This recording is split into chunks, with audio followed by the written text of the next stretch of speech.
It should have been a triumphant reboot. After years in standby, the grid was ready to return. Faster, louder, sleeker. But beneath the polish, Tron Ares runs empty code. Everything works except the feeling. So where did it crash? Let's check it out.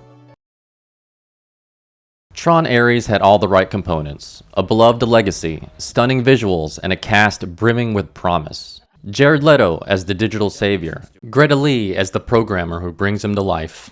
On paper, this should have been the movie that finally justified Disney's faith in the grid. Instead, it derezzed on arrival, trapped between nostalgia and confusion. The first problem is simple. Ares doesn't know what story it wants to tell. Is it Ares' awakening, humanity's fear of AI, or a spiritual sequel to Flynn's legacy? The script juggles all three and drops them. We get exposition dumps instead of exploration, and characters who speak in code but never connect. The original Tron felt like stepping into a dream. Ares feels like reading patch notes out loud. Jared Leto plays Ares, a highly advanced security program from the grid, brought into the real world by Dillinger Systems. But the movie never slows down long enough to feel it. Jared Leto's performance oscillates between robotic restraint and unintentional parody, while every emotional beat gets swallowed by digital noise or some action sequence. There's tragedy buried in the premise, a being born from data, trying to understand what it means to be alive. The concept isn't fresh. Other media have explored it with more confidence and far more impact. Greta's clearly trying, but she never really relaxes into the role as a programmer. It always feels like she's performing, not living it. There's intellect behind her eyes, but the spark isn't there. No charisma, no energy. Just a talented actor trapped in a lifeless script. Julian Dillinger checks every box of the wealthy villain trope. Bored, privileged, and hungry for control. Evan Peters plays it exactly as needed. If you keep up with Tron, who's your favorite character? And why is it Tron? Main characters need emotional grounding, something human. Greta's arc, mourning her sister, could have been that anchor, but the movie skips the grief and settles for exposition. It tells you she's broken instead of showing you why, over and over. She has Katara's grief energy, except instead of bringing up her mother, it's always her sister. They killed my mother. My mother gave it to me. I lost my mother in a Fire Nation raid. Sokka and I lost our mother to the Fire Nation. My grandmother gave my mother this necklace. Mom? The Tron series has always been defined by one thing: the grid.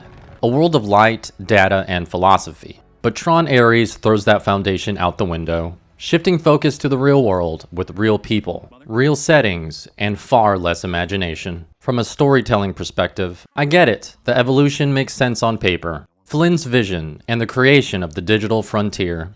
Legacy's story of family, identity, and the endless chase for perfection. Enter Ares, a conscious creation built in code, now walking in the real world. It reads like natural progression, digital birth, human consequence, physical manifestation. But the execution? That's another story.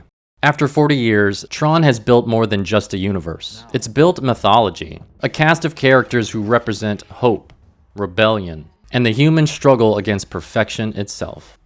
And yet, in Ares, none of them return. No Sam Flynn, no Korra, no Daft Punk, no Sirens. And most importantly, no Tron.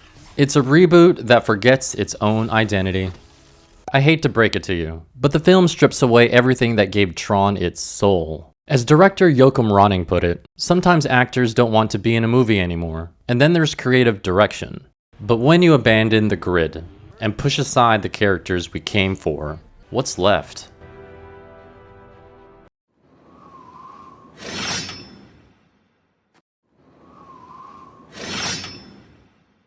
Alright, credit where it's due. Ares does a few things right. The light cycle battles are digital art, a dance of velocity, risk, and glowing destruction. The scenes will keep you at the edge of your seat. The new grid, when shown, is visually striking. It sheds the sleek perfection of Legacy for something harsher and more oppressive. A world built from steel, shadows, and tension. The palette shifts from cool blues to deep reds, creating a more ominous and militaristic tone. It's a strong creative swing that ties neatly into the name Ares.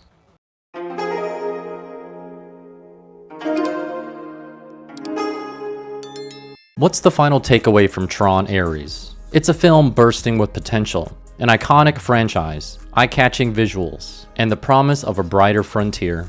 There are glimpses of brilliance, light cycle battles that still pulse with digital adrenaline, and a redesigned grid that thrives on tension and threat instead of polished perfection. You can tell there's a version of this movie that understood what Tron means.